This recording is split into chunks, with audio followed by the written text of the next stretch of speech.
January 16th, 1944, Northern New Guinea.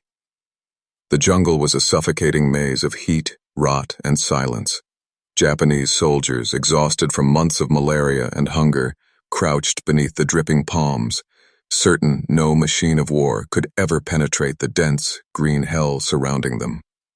For weeks, they had listened to the distant rumble of engines beyond the mountains, an impossible sound in this place. The Imperial Command had dismissed it as American trickery, a bluff meant to break morale. But on that morning, the jungle itself began to tremble. Thick vines snapped like gunfire as something colossal forced its way through the undergrowth. The ground shuddered. Birds exploded from the canopy. Then, out of the fog, came a sight so unnatural, so against the laws of the jungle, that even the hardened veterans of Guadalcanal froze in disbelief.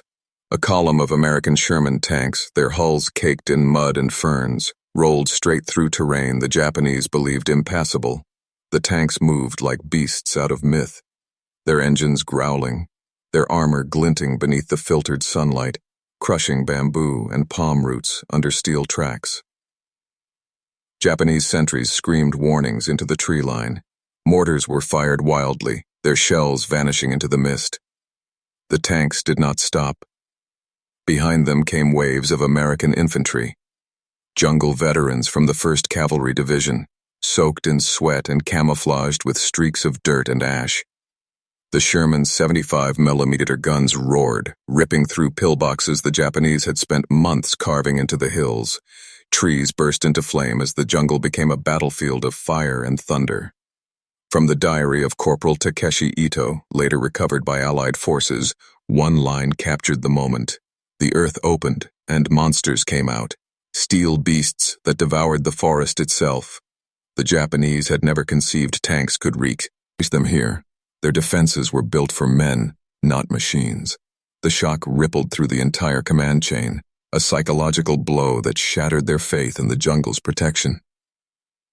What no one on either side fully realized yet was that this operation, the American armor's entry into New Guinea's interior, was not only a triumph of engineering, but the beginning of a brutal, hidden campaign of adaptation, deception, and psychological warfare that would redefine jungle combat forever. The appearance of Sherman tanks in the jungles of New Guinea was not a miracle of luck. It was the result of one of the most secretive and desperate engineering efforts of the Pacific War. Months earlier, U.S. Army engineers had been ordered to achieve the impossible, bring armored support into a landscape of swamps, tangled roots, and mountains that swallowed vehicles whole. Conventional supply routes were useless. Roads turned to rivers under the tropical rains. Even pack animals died within weeks. Yet American commanders knew that without armor, every assault against fortified Japanese positions would end in slaughter.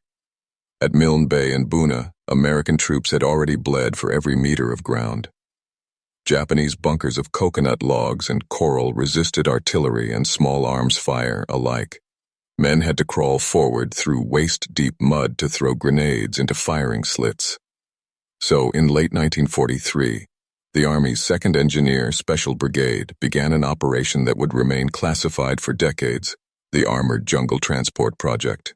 Using barges, pontoon bridges, and hand-built corduroy roads of palm trunks, engineers disassembled Sherman tanks, ferried them upriver piece by piece, and reassembled them near the front lines under the cover of darkness. Entire villages were emptied to conceal the work. Native Papuans, many of them unaware of the global war they were now part of, helped drag the tons of steel through the mud using vines and hand-hewn sledges. Men worked in silence, terrified of Japanese reconnaissance planes. The jungle canopy itself became their shield. One American engineer later wrote, "It was like birthing a tank out of the earth. We could hear the enemy talking in the distance." When the first engines ignited, the roar echoed through the valleys, a sound no Japanese soldier had ever expected to hear in the heart of the rainforest. Rumors spread like wildfire. Some believed the Americans had summoned mechanical beasts. Others thought a new weapon had been created, something that defied all natural law. What none of them realized was how much those machines would soon change the psychological landscape of war. As the Shermans advanced northward, they did more than crush bunkers and barricades. They shattered the myth that the jungle belonged to the Japanese. The once invincible defenders of the Pacific now faced an enemy that could bring steel and fire into the heart of their last sanctuary. The Japanese command at Madang was paralyzed. Reports from forward observers were incoherent, filled with disbelief. One lieutenant insisted American iron wagons were crawling over swamp and vine.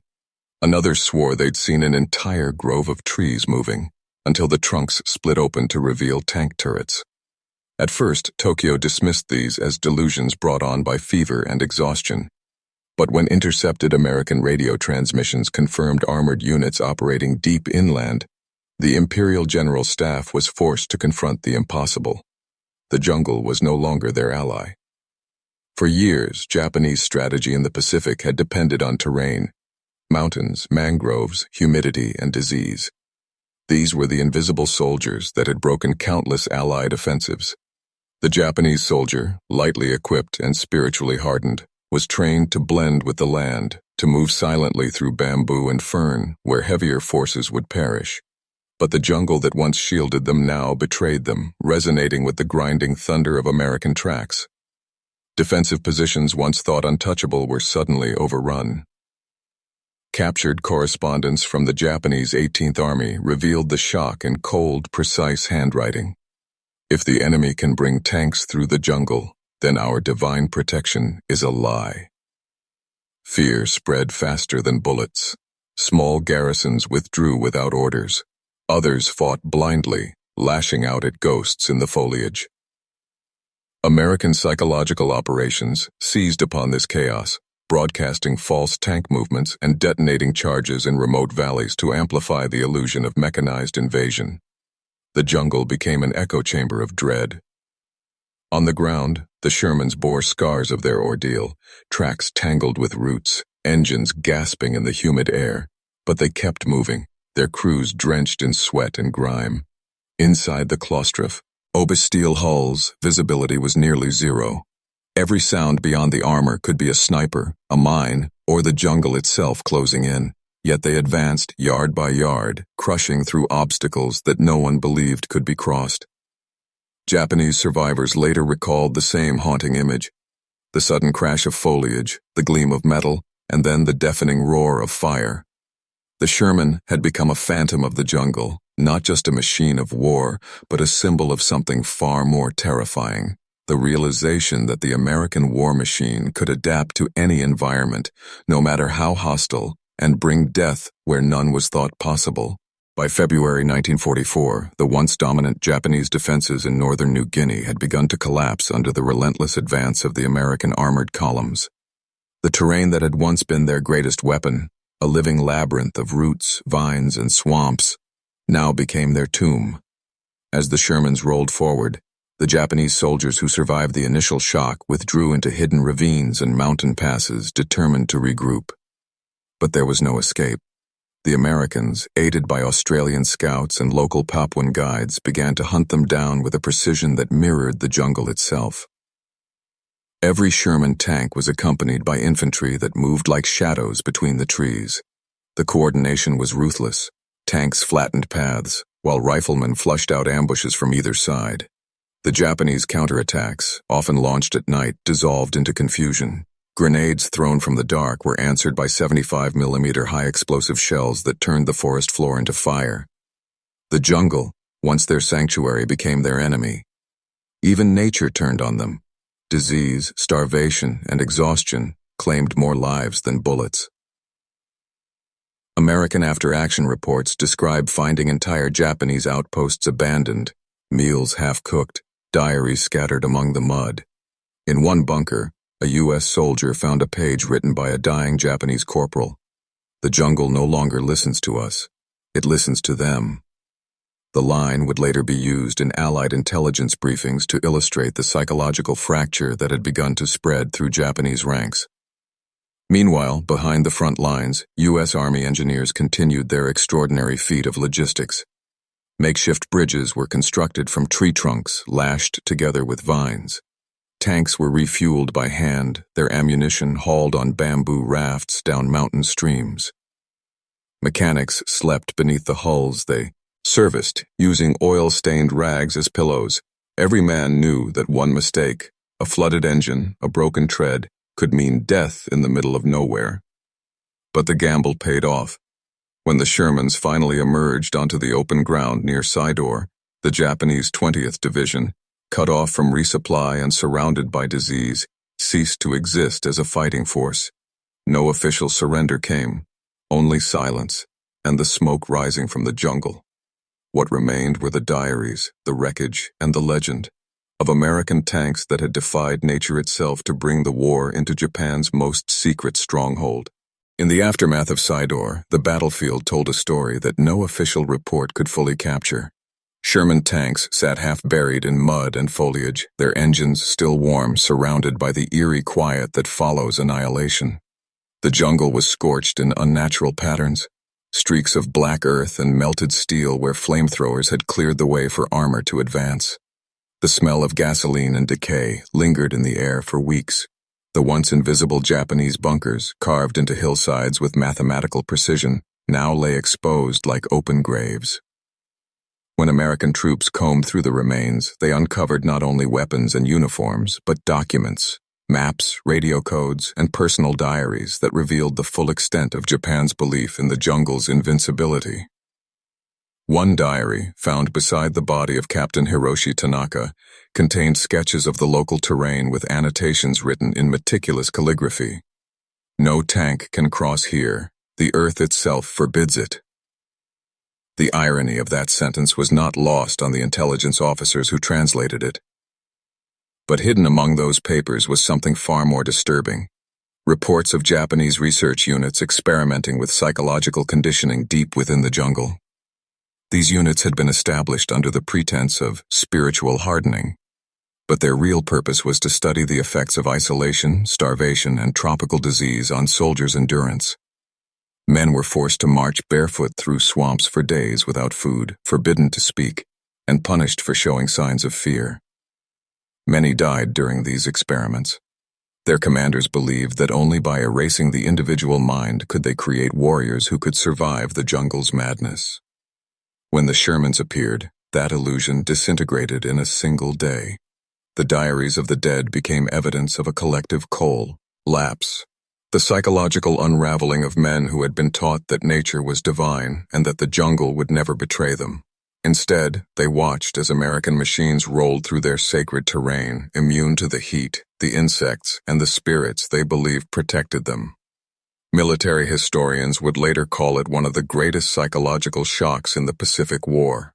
For the first time, Japanese troops began to question not only their commanders, but the spiritual foundation of their cause. The jungle had turned on them. The enemy had learned to speak its language, and it spoke in the grinding roar of steel. By mid-1944, the U.S. advance through New Guinea had become a campaign not just of military conquest, but of psychological dominance. Every Sherman that appeared through the trees carried more than firepower. It carried the echo of a myth shattered. The Japanese command, desperate to understand how the Americans had achieved the impossible, dispatched scouts and engineers to study the wrecks left behind. What they found terrified them even more. The tanks had been modified in the field, stripped of unnecessary armor, fitted with special track extensions to grip mud and roots, and equipped with crude ventilation systems hammered together from oil drums and spare wiring.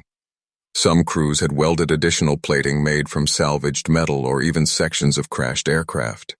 These were not factory machines. They were jungle hybrids, forged from necessity and desperation. Each one bore the marks of human hands that refused to yield.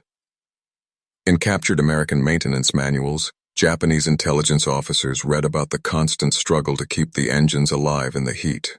Filters clogged with insects, ammunition corroded by humidity, tracks eaten by rust.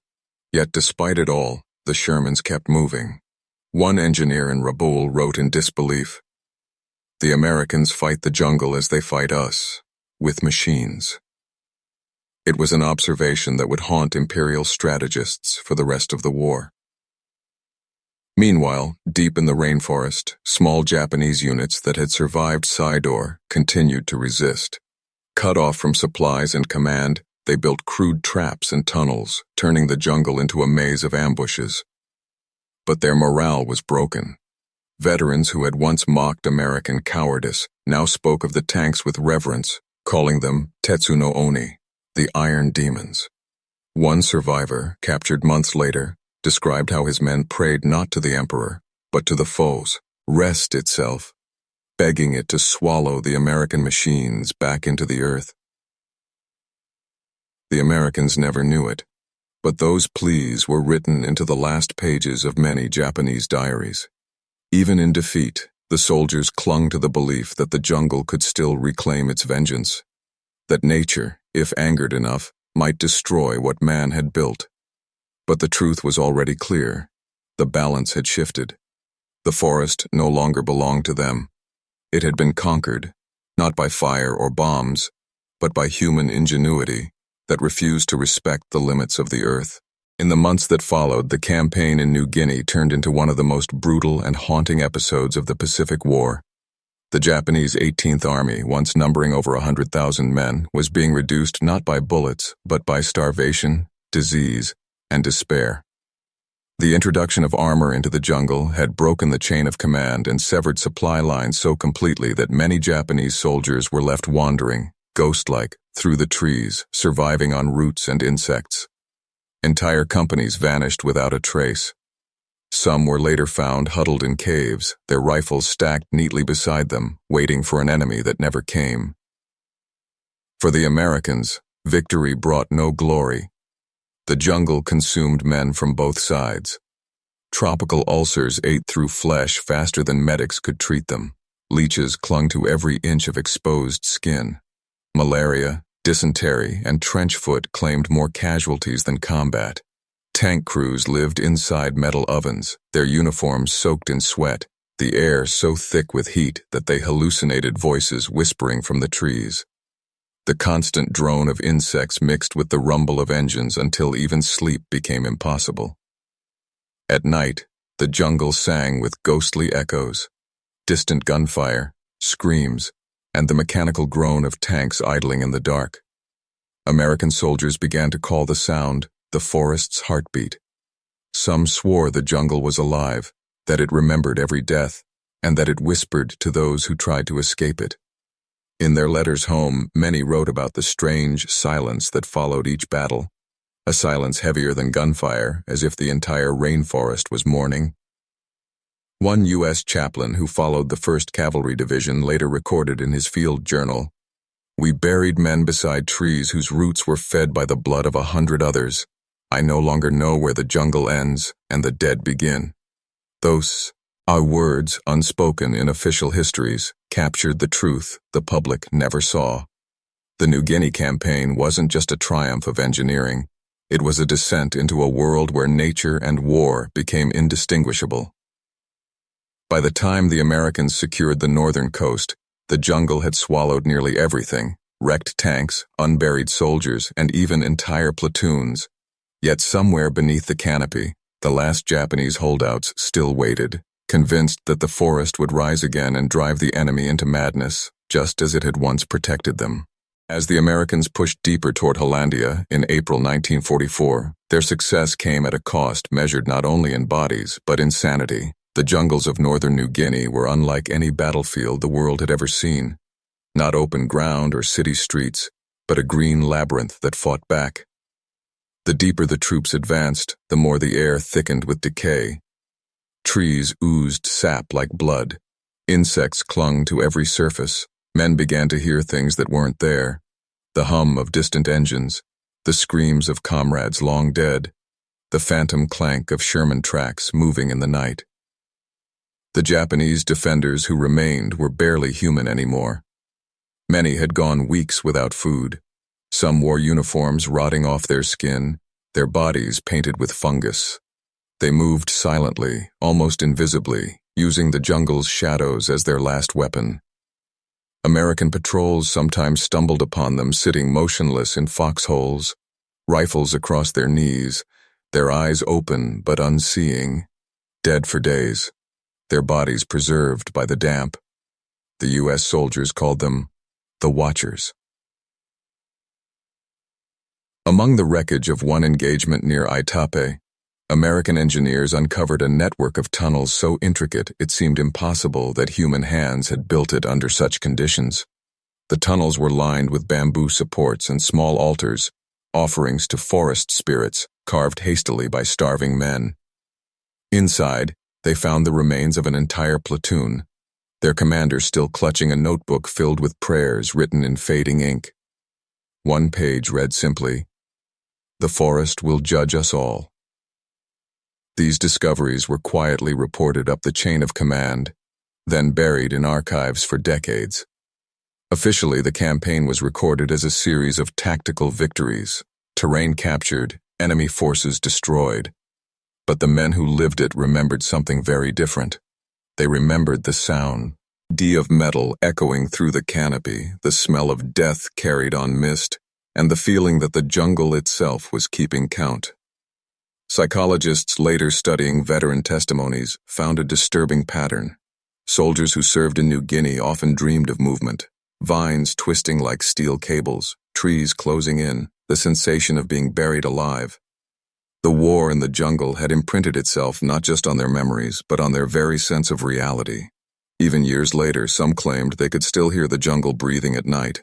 By the summer of 1944, the Japanese command in New Guinea was no longer issuing strategic orders. It was issuing prayers. Cut off from Rabaul and Tokyo, surviving officers operated in silence, their radios dead, their units reduced to scattered bands of starving men. The jungle, once their sanctuary, had become a labyrinth of corpses and rusting machinery. American forces had perfected the impossible. They had learned to merge technology with terrain. The Shermans now moved with the precision of living creatures, guided by spotters who mapped every inch of the forest with compass, machete, and blood. But as American dominance grew, so did the strangeness of the war. Patrols began finding abandoned Japanese camps that looked staged, pots still steaming, fires burning, no footprints leading away. Scouts reported voices calling out in English from deep inside the trees, luring them off paths that led nowhere. In some places, the jungle floor itself seemed alive, roots curling around tank treads at night as if trying to drag the machines back underground. The soldiers joked about it, but they never laughed for long. One intelligence officer from the 32nd Infantry Division later described an encounter that was quietly suppressed in official reports. His unit discovered a small cave network filled with Japanese documents and ritual objects. Bones arranged in perfect circles, helmets painted with strange symbols, and a broken phonograph endlessly looping an American marching tune. Among the papers were fragments of a diary written by a Japanese medical officer. It spoke of listening posts of the spirit world and an attempt to awaken the jungle to fight for Japan. No one could confirm if the author had gone mad or if the story had been born from disease and starvation. The documents were sealed and sent to intelligence headquarters. None were ever released. For men still fighting, these mysteries blurred with exhaustion. They no longer knew what was real, the enemy, the forest, or their own reflection in the waterlogged mud. The Shermans, too, began to suffer. Engines seized, treads snapped, machines were left behind and swallowed by the earth. By late August, entire tank platoons were buried beneath ferns and vines, their steel hulls turning green with moss. And as the Americans prepared to move toward the Philippines, a grim understanding settled among the survivors. The jungle had taken everything from the Japanese, but it would never truly let anyone leave unchanged. When the rains returned in late August 1944, the jungle of New Guinea became a graveyard, not just for men, but for machines. Floodwaters turned trails into rivers and swallowed entire tanks in a single night. The Shermans that had once thundered with unstoppable force now stood silent, half buried in mud, their steel bodies creaking in the weight of the downpour. American mechanics worked around the clock, wading waist-deep in sludge to rescue what they could. Others simply marked the locations on maps and moved on, leaving the machines to sink into the green abyss. The Japanese soldiers still alive by then were no longer organized fighters but fragments of a lost army. Some lived like phantoms, emerging at night to scavenge from American camps, leaving behind footprints and faint whispers in the dark. Others turned to ritual suicide, believing capture would dishonor their ancestors. Those too weak to die simply vanished into the foliage, absorbed by the living jungle that had once been their greatest weapon. For months after the fighting ended, American patrols continued to find skeletal remains hanging from trees. Men who had chosen death in silence rather than face the humiliation of defeat. But even as the war moved on, the Americans who had fought there began to realize they had entered something far stranger than a campaign. Reports from engineers and scouts described the landscape itself changing, trenches filling overnight, trails disappearing, entire tank wrecks gone without trace. It was as if the jungle was healing, erasing the presence of war from its skin. Men began calling it the living grave. One diary, recovered from an American sergeant who died of disease days before evacuation, contained a line that historians would later debate for decades. "The jungle has eaten our war." No further context was given. His body was found beside a Sherman Tau, NK, the machine's turret already encased in moss, its serial numbers unreadable.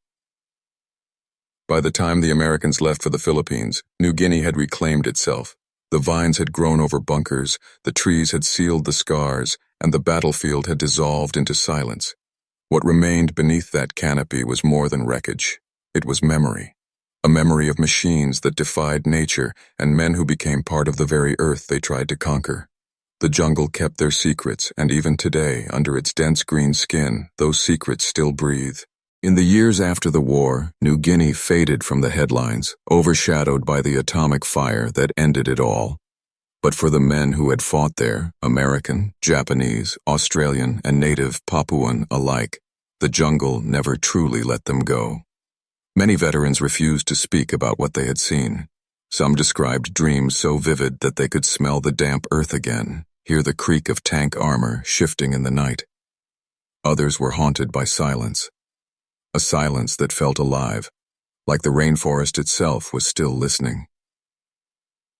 Archaeologists and historians who later ventured into those same battlefields found a world frozen in decay. Sherman turrets jutted from the soil like the bones of prehistoric beasts. Helmets hung from roots twisted around them, the names of their owners erased by rust.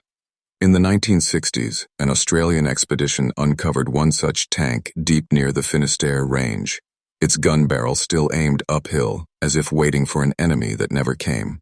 Inside, they found the remains of 3 crewmen and a small American flag folded neatly beside the radio. No report explained who had placed it there. Japanese records, declassified decades later, revealed the extent of their psychological collapse.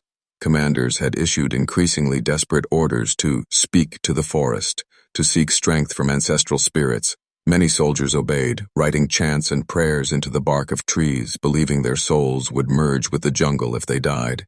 In several sites, these markings were still visible, faint symbols carved into trunks now grown thick around them, sealing the words inside living wood. Local Papuans, whose villages had been consumed by the conflict, told later generations that the forest had swallowed the war.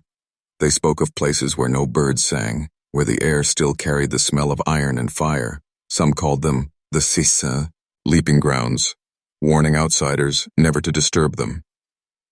American veterans who returned decades later found the same eerie stillness, a green silence so complete that even their footsteps felt like trespass. For historians, New Guinea became a ghost front, a campaign too strange, too horrific, and too psychologically tangled to fit neatly into textbooks. The official record told of strategy and logistics.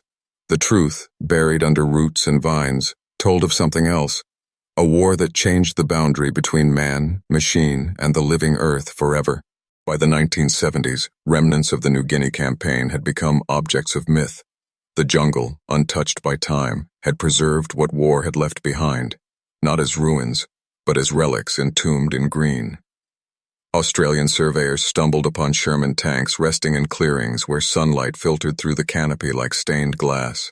The machines were coated in moss, their guns wrapped in vines, their hatches sealed with decades of soil.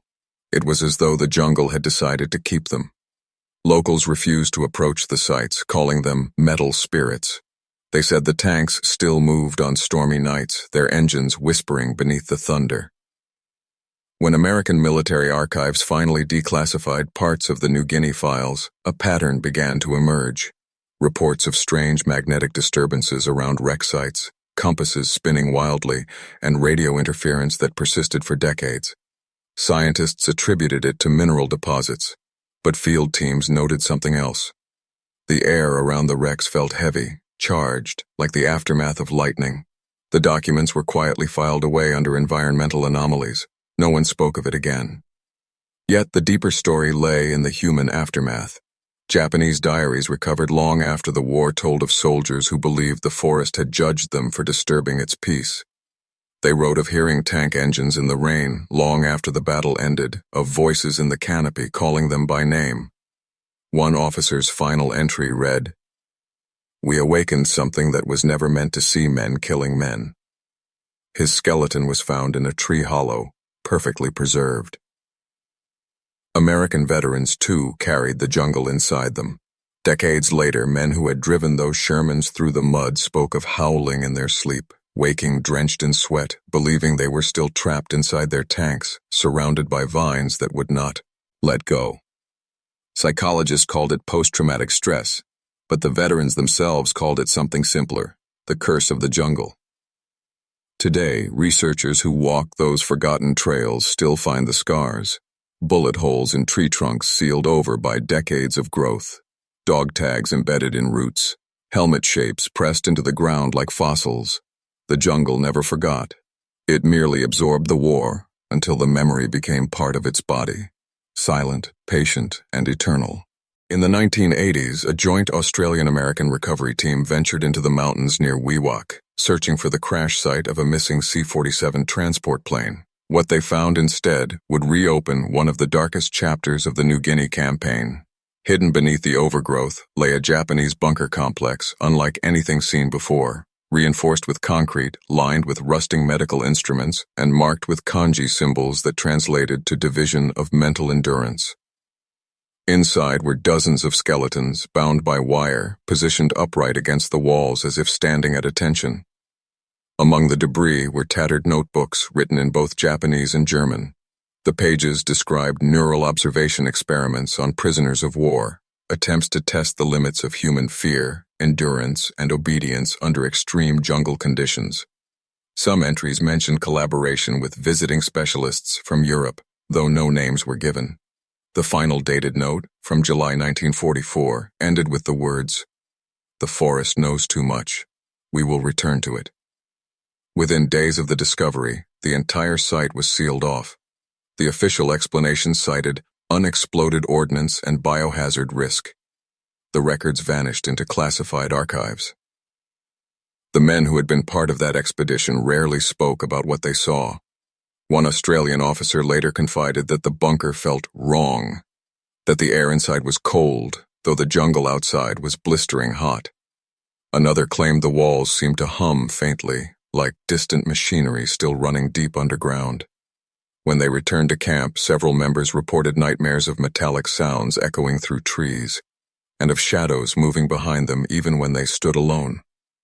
Unverified accounts later surfaced of American intelligence teams removing crates from the site, crates labeled psychological operations. Some historians speculated that the Japanese had been experimenting with sound and light manipulation, using the jungle's natural acoustics to disorient enemy troops. Others believed it was something darker, a merging of science and superstition, an attempt to weaponize fear itself. Whatever the truth, the site was lost once more to the forest. Heavy rains triggered landslides that buried the entrances. Within a year, all traces had vanished beneath vines and roots. Those who tried to find it again reported compasses spinning out of control, radios failing, and an overwhelming sense of dread. It was as if the earth had chosen to seal the secret, to bury what men should never have unearthed. By the dawn of the 21st century, New Guinea's jungles had reclaimed their silence. The war's traces had become myth, rusted steel and bone swallowed by soil and memory. Yet from time to time the jungle whispered its past. Loggers clearing ground near the Sepik River unearthed a Sherman tank almost perfectly preserved, its turret locked in place, the barrel aimed into an endless wall of green. Inside, the remains of the crew still sat where they had fallen. The air that escaped from the open hatch smelled of oil and earth, as if time itself had been sealed inside. Local elders warned that the machine should be left untouched. They spoke of the iron spirits, the souls of those who had brought thunder into the forest, forever trapped between man and nature. But researchers recovered what they could: fragments of uniforms, rusted dog tags, and a single photograph. An American soldier smiling beside a native guide, both unaware that within days, the jungle would consume them. The image, now archived in a museum in Canberra, remains one of the few human faces connected to that campaign. Across the Pacific, veterans' families continued to receive belongings returned from those forgotten fields: watches frozen at Bureau 317, rosaries fused with rust, diaries sealed in wax to protect them from the humidity. One such diary, belonging to a Japanese officer, contained only a single line written in English: "The jungle remembers." No one knows how he learned the words. Today, satellite scans reveal faint scars beneath the canopy, the outlines of roads, trenches, and tank paths long hidden under the trees. They are all that remain of an experiment that defied nature and reason. Historians still debate how those Shermans ever reached the interior, how American engineers built roads through swamps where even footsteps sank.